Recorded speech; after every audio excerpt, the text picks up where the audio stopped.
Adsız esker, adsız mezar, her oğul bir tarih yazar. Haktan keçir, sözden keçir, qələbəyə giden yollar.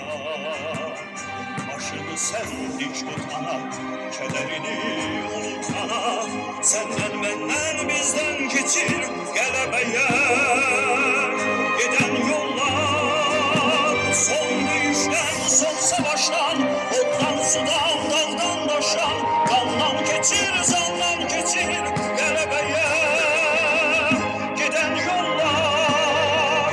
Cengi misli havasından, anaların duasından yollar.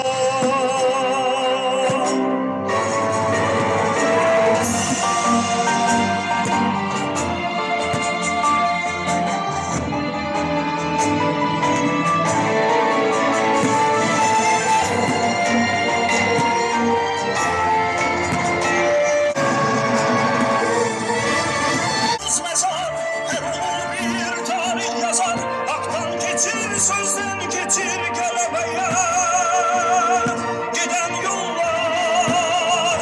Başını sen dik tutana, kederini unutana, senden benden bizden geçir, qələbəyə giden yollar.